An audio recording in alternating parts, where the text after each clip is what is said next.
നമസ്കാരം. ഇന്നൊരു പുതിയ യൂട്യൂബ് ചാനലുമായിട്ടാണ് ഇവിടെ എത്തിയിരിക്കുന്നത്. അപ്പോൾ ഇതിൽ വേറൊന്നുമല്ല, നമ്മളിന്ന് നമ്മുടെ ഞങ്ങളുടെ നാട് എന്ന് പറയുന്നത് നിലമ്പൂർ സ്വദേശം പയ്യമ്പള്ളി ഒരു ഗ്രാമമാണ്. അപ്പോൾ ഇവിടെ നിന്നുള്ള കുറച്ച് കുട്ടികൾ, നമ്മുടെ അടുത്തുള്ള കുറച്ച് കുട്ടികളുണ്ട്. അവർക്ക് ഇടയ്ക്കുള്ളൊരു ആക്ടിവിറ്റി സൺഡേ മാത്രമേ ഫ്രീ ഉണ്ടാവുള്ളൂ. അപ്പോൾ സൺഡേയിൽ നമ്മളൊരു ചെറിയൊരു കുക്കിംഗ് അല്ലെങ്കിൽ ഒരു ട്രാവലിംഗ് എന്നുള്ള രീതിയിലാണ് നമ്മളിപ്പോൾ പ്ലാൻ ചെയ്തിരിക്കുന്നത്. അപ്പോൾ നിങ്ങളുടെ ഒരു സപ്പോർട്ട് എന്തായാലും, ഇത് കാണുന്നവരുടെ സപ്പോർട്ട് എന്തായാലും വേണം. ഇത് ചാനൽ ഇതുവരെ സബ്സ്ക്രൈബേഴ്സൊന്നും ആയിട്ടില്ല, നമ്മൾ പുതിയതായിട്ട് തുടങ്ങിയ ഒരു ചാനലാണ്. അപ്പോൾ അത് കാരണം എന്തായാലും ഇനിയുള്ള വീഡിയോകൾ കാണണമെന്നുണ്ടെങ്കിൽ നിങ്ങൾ തീർച്ചയായിട്ടും ഇത് സബ്സ്ക്രൈബ് ചെയ്യുക, ലൈക്ക് ചെയ്യുക. നിങ്ങളെ വീഡിയോ ഇഷ്ടപ്പെട്ടെങ്കിൽ എന്തായാലും ലൈക്ക് ചെയ്യുക, ഇഷ്ടപ്പെട്ടില്ലെങ്കിൽ ഡിസ്ലൈക്ക് ചെയ്യുക, കമൻറ്റുകൾ കൊടുക്കുക, എല്ലാവിധ ഇതും നിങ്ങൾ ചെയ്യണം. ഓക്കെ, അപ്പോൾ നമ്മൾ ഇന്ന് ഇവിടെ എത്തിയിരിക്കുന്നത് എന്താണെന്ന് വെച്ചിട്ടുണ്ടെങ്കിൽ നമ്മളൊരു നാടൻ ബീഫ് കറി ആയിട്ടാണ്. അപ്പോൾ നമുക്ക് കുറേ അധികം കുട്ടികളുണ്ട് ഇവിടെ. അവർക്കൊക്കെ വേണ്ടിയിട്ട് നമ്മൾ നാടൻ ബീഫ് കറി നമ്മൾ എങ്ങനെയാണ് പ്രിപ്പയർ ചെയ്യുന്നത് നോക്കാം. അപ്പോൾ അധികം കുക്കിങ്ങിൽ നമ്മൾ അധികം എക്സ്പെർട്ട് ഒന്നും അല്ല, എന്നാലും നമ്മൾ ഓരോ വ്ളോഗ് കണ്ടിട്ട് അതിൽ നിന്നുള്ള കുറച്ച് അറിവുകൾ വെച്ചിട്ടാണ് നമ്മൾ ഇതും കൂടെ ചെയ്യുന്നത്. അപ്പോൾ എല്ലാവരും സപ്പോർട്ട് പ്രതീക്ഷിക്കുന്നു.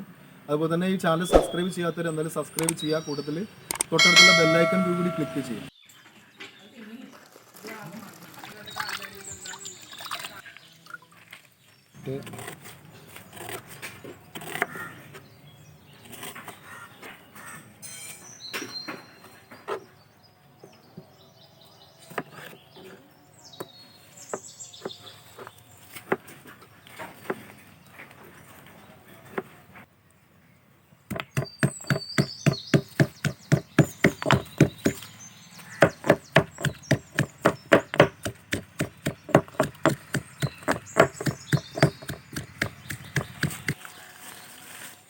അപ്പോൾ നമ്മളിത് നന്നായിട്ടൊന്ന് മഞ്ഞപ്പൊടി അതുപോലെ തന്നെ ഗരം മസാല കുരുമുളക് പൊടി ഇട്ടിട്ട് നന്നായിട്ടൊന്ന് മാരിനേറ്റ് ചെയ്യുകയാണ്.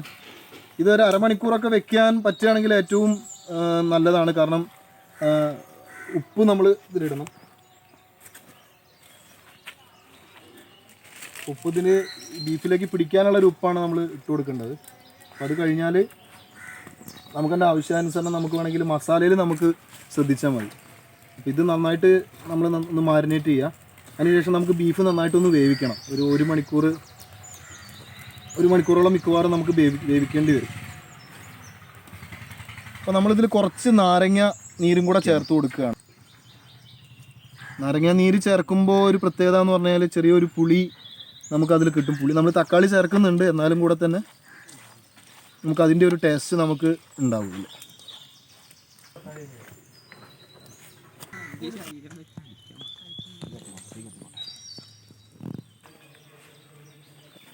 അപ്പോൾ നമ്മൾ ചട്ടി അടുപ്പത്ത് വെച്ച് നമുക്കിതിൽ നമ്മൾ ബീഫ് ഒന്ന് വേവിക്കാൻ പോവാണ്. അതിങ്ങനെ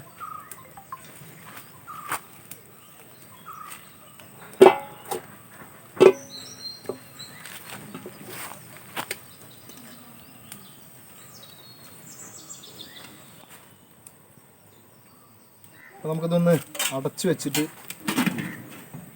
ഇത് വേവാൻ എന്തായാലും ഒരു മണിക്കൂറോളം ടൈം പിടിക്കും. നമ്മൾ ബീഫ് വെന്തിട്ടുണ്ട്. നമുക്കിതിൽ അടുത്ത മസാലേൻ്റെ പരിപാടി നോക്കാം. നമ്മൾ എണ്ണ ചൂടായിട്ടാക്കി കഴിഞ്ഞു സവാള വേണം.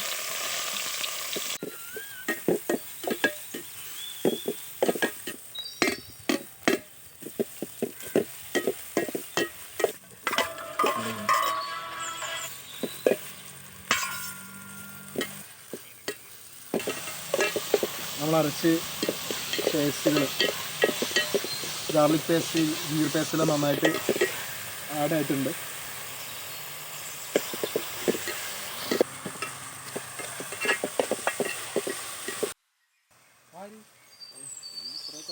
കുറച്ച് മല്ലിപ്പൊടിയാണ്, മുളക് പൊടിയാണ് ചേർത്ത് കൊടുക്കുന്നത്.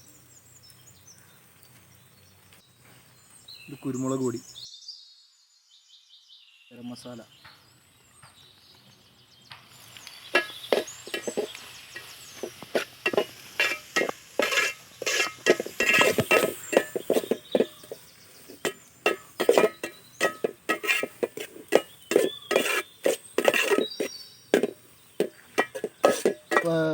വേവിച്ച് വെച്ച ബീഫ് നമ്മൾ ഇതിലേക്ക് ഇടുകയാണ്.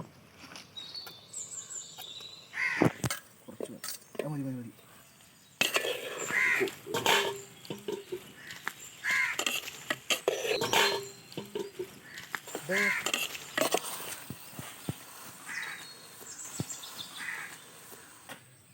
മല്ലിയില അതിൻ്റെ മുകളിലൂടെ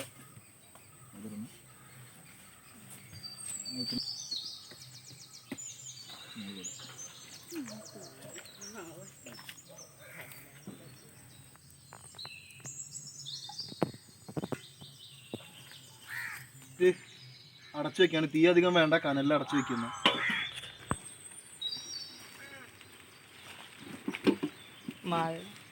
നമ്മളെ ഇത് ഏകദേശം റെഡി ആയിരിക്കുകയാണ്. നമ്മൾ